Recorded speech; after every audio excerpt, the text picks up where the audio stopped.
초인전. 제1-4 장 기억상실과 의문의 기억들. 어허응. 소년 수혁은 얼마 전 냇가에서 옹기조식하며 자신의 이름이 수혁인 것을 알게 되었다. 너무 엉뚱하기는 하지만 호랑이 소리에 눈을 번쩍 떴다. 그리고 나무 위에서 표울이 바람을 일으키며 공중에 날아오른다. 어풍비행의 신법이다. 천하호걸의 무림인 누가 있어 모습을 숨긴 채 이러한 무공을 선보일 수 있겠는가. 어풍비행의 신법이라니 경천동지의 무공이었다. 백호 산왕은 숲속에 웅크리고 있다가 일어나 주변을 어슬렁거린다. 35명 높이, 4장 정도 높이에서 소년 수혁은 천천히 내려와 나무에 걸터앉는다. 산왕이 사람의 냄새를 맡은 듯 어슬렁거린다. 소년 수혁을 발견하지 못한 산왕, 시안왕은 애꿎은 나무에 활을 내본다. 날카로운 발톱을 들고 아름드리 나무를 후려갈긴다. 저억적 후두둑 휘두둑 쉬익 쿵. 호랑이 이건만 한 번이 발놀림으로 그 큰 나무가 부러지고 넘어간다. 참 아무리 산왕이 황소보다 조금 더 큰 덩치를 자랑한다고 하여도 호랑이지 않은가. 넘어간 나무의 두께로 본다면 도무지 믿어지지 않는다. 장정 두 사람이 팔을 벌려 맞 잡아야 하는 두께이다. 이런 산왕이라는 녀석은 수혁을 발견하고 나무 위에 수혁을 노려보며 한바탕 싸움을 걸 판이었다. 마치 수혁이 고양이 앞에 쥐라고 생각하는 것 같다.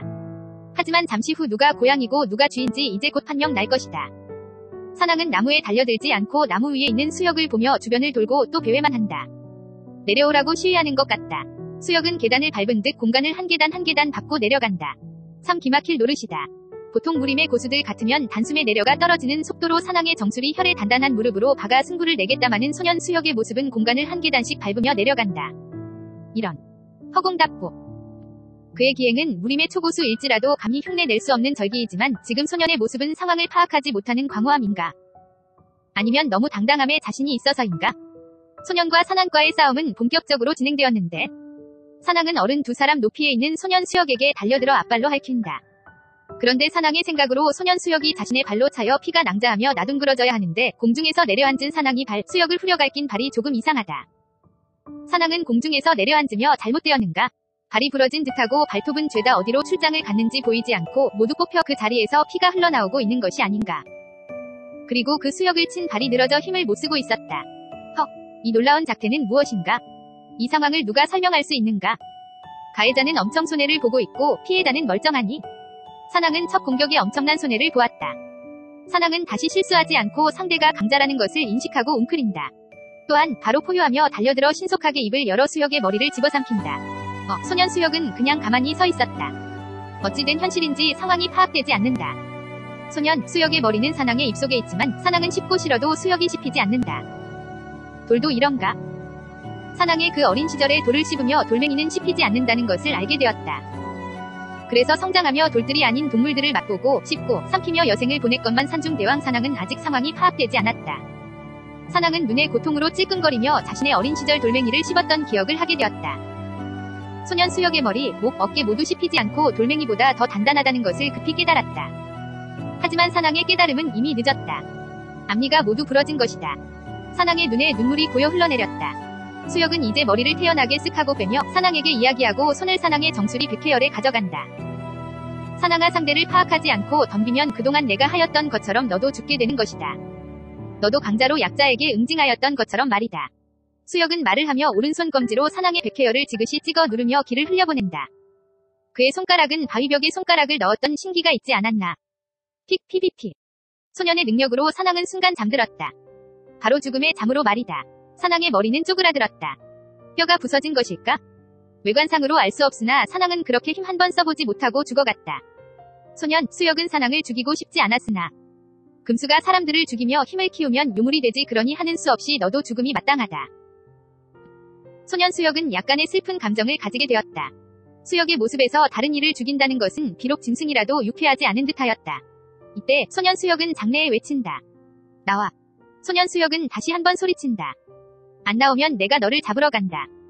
숲속에서 부스러 가는 소리와 함께 쭈그리고 앉아있었던 두 눈동자가 번쩍하고 나타났다. 그리고 그 눈동자는 움직이고 이내 천천히 숲을 헤치며 나오는 한 소년이 있었다. 그는 바로 어린 소년이었다. 이제 기껏해야 8, 9세 남짓으로 보였다.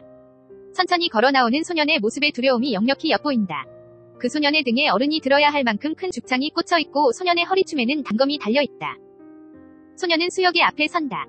그리고 묻는다. 누구세요? 혹시 무공을 하시는 무림인이세요? 아님 귀신이세요? 소년에는 수혁이 모습이 인간 같지 않았나 보다. 오히려 소년 수혁은 미소를 짓고 어린 소년에게 묻는다. 그러는 너는 누구니? 어린 소년은 침묵한다. 다만 얼굴에 울상을 짓고 자신보다 한 두 자나 큰 소년 수혁을 보고 있다. 어린 소년은 잠시 후 떨리는 목소리로 말한다. 그리고 눈물 한두 방울 떨군다. 저는 이 산 아랫동네 어른들의 걸음으로 세시진거리의 마을에 사는 수동이라는 아이입니다. 지난 겨울째 아버지는 바로 저기 죽어있는 산왕에게 처참하게도 갈기갈기 찢겨 돌아가셨습니다. 저는 너무나 아버지의 죽음이 분하고 원통해서 마을 어른들께 산왕을 당장 죽여 복수하자고 말하였으나 나의 말을 들어주는 사람들이 없었어요. 그리고 장가장에 매일같이 찾아가서 6달 동안 매일같이 찾아가 졸랐죠. 잠시 이야기하는 어린 소년은 눈물을 떨구며 한숨을 쉬고 다시 이야기를 시작한다. 후. 처음에는 저를 불쌍히 여겨 돈도 주고 먹을 것을 주며 달래서 저를 돌려보냈습니다.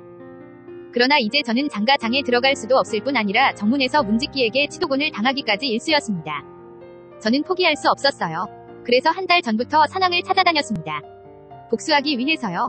바로 아버지의 복수를 위해서 말이죠. 소년은 말을 하며 다시금 기쁨의 눈물인지 무서움의 눈물인지 눈물을 쏟아낸다. 이제야 소년 수혁은 아이의 눈물이 담고 있는 한을 이해했다. 수동아, 이제는 무서워 말아라. 난 귀신도 아니고 평범을 조금 넘어서는 사람이란다. 이제 복수도 하였으니 어떠니 너는 이 길로 내려가서 마을 사람들에게 너의 무용을 자랑해도 좋을 것이다. 하지만 나의 존재에 대해서는 말하지 말아다오. 나는 사람들이 여간 귀찮은 것이 아니란다. 나와 약속 하나 하겠니? 그러면 너에게 선물을 주마. 내가 이 산왕을 물리쳤다는 말보다 너는 산왕을 찾아 지나가던 중 산왕의 소리를 듣고 달려왔으나 산왕은 이미 죽어있다고 이야기하렴. 그러면 나는 너에게 산왕의 호랑이 가죽을 내가 선물해주겠다. 수혁은 말을 하며 그는 아주 능숙하게 입부터 뒤집어 가볍게 호랑이 가죽을 벗기는 것이 아닌가. 칼을 사용하는 것이 아니라 손의 완력을 사용하여 너무 얘들 장난처럼 산왕의 가죽을 순식간에 깨끗하게 벗긴 것이다. 수동은 놀라서 입을 다물 수 없었다.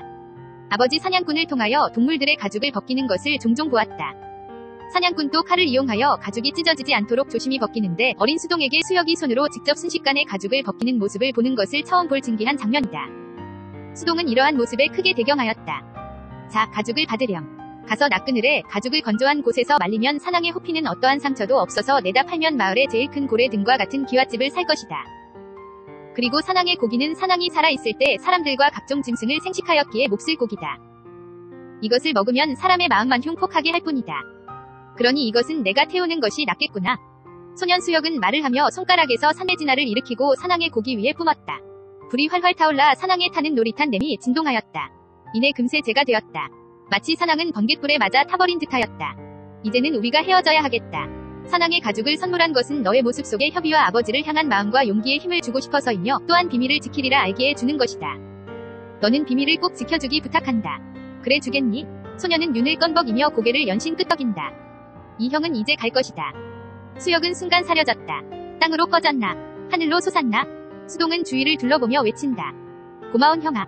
이름이 뭐예요? 소리는 없지만 소년의 마음의 음성이 들려온다. 수혁. 아물결표 수혁이 형님 은혜 감사해요. 꼭 약속을 지키겠습니다. 이제 수동의 얼굴은 그의 그늘진 것이 사라지고 한바구음과 기쁨의 눈물을 주르륵 흘러내린다. 소년 수혁은 쉬지 않으려 했다. 이미 그는 충분히 쉬었다. 다른 사람들을 도왔다는 마음에 수혁을 더욱더 편하게 만들어 주었다. 선행을 한 사람만이 그 기쁨을 알 수 있다. 한 번도 다른 사람을 위해 살아보지 않는 사람은 다른 사람을 돕는 의미와 진정한 행복, 포만감 등을 알 수가 없다. 수혁은 그러한 마음을 경험하고 흐뭇한 미소를 지었다. 다시금 약향을 향해서 경공을 펼치며 하늘을 날듯 달려나간다. 이제 나에게는 쉼이란 필요가 없군. 자지 않아도 되고 앉아서 쉬지 않아도 달리면서 운기를 할 수 있고 서 있으면서도 운기가 가능하고 식을 씹으면서 가능하니 숨쉬며 내뱉어도 모든 것에 운기행공이 가능하니 나로서도 설명할 길이 없네. 헐물결표 나란 사람이란 푸른 들판을 만나 풀잎 위를 날듯 날아가는 순식간의 모습이 초상비를 풀잎 끝을 밟고 이동을 행하는 모습과도 같고 어풍비행을 전개하는 모습과도 같은 소년이 바로 수혁이었다. 어느 누가 있어 이 미소년 수혁의 모습을 보고 이 같은 모습을 화폭에 그려낼 수 있으랴. 들판의 바람을 맞으며 보기 좋게 질주하는 수혁은 뭐가 그리 급한지 아니면 달리기, 경공경주를 하는지 더욱 힘써 속력을 내고 있었다. 해가 이미 중천에 떠져 있었지만 땀 한 방울 흘리지 않는 수혁은 한서불침의 경지에 이르러 있는 것인가. 추위도 더위도 이미 그에게는 아무 영향을 미치지 않는 것 같다. 그렇게 오랜 시간 경공을 시행하고 또다시 밤이 되어 달빛을 가르는 모습이 너무도 날쌔게 신법을 전개하여 가만히 서 있는 사람을 스치고 지나쳤다면 그 사람은 바람이 스쳐 지나갔다는 느낌만을 받았으리라. 달빛도 쪼개고 바람도 쪼개는 빠름이라 혀를 내두를 뿐이다. 수혁은 일반인들이라면 전혀 느끼지 못했을 약향의 냄새가 진동하는 것을 코로 맡았다. 정말 그에게는 약향의 냄새가 진해졌다. 목적지가 바로 지척에 있는 것이다. 대나무 숲에 다다라 이제는 숲의 향기를 만끽하며 천천히 걷는다. 아침 햇살이 대나무 사이로 가끔 스민다. 대나무 주위로 죽순이 오르고 있었다. 소년 지철은 죽순을 하나 뽑아 들고 산매진화를 일으킨다. 죽순은 불의 순간 익어서 고소한 냄새를 내었다. 껍질을 벗겨내고 수혁은 한 입 베어 문다. 무슨 맛일까? 소년은 이 대나무밭이 과거 지난날의 절진에 의하여 강호 무리민들의 생명을 빼앗았던 곳인지 아는지 모르는지 사람 좋은 얼굴을 하였고 죽순을 베어 물고 연신 씹어댔는데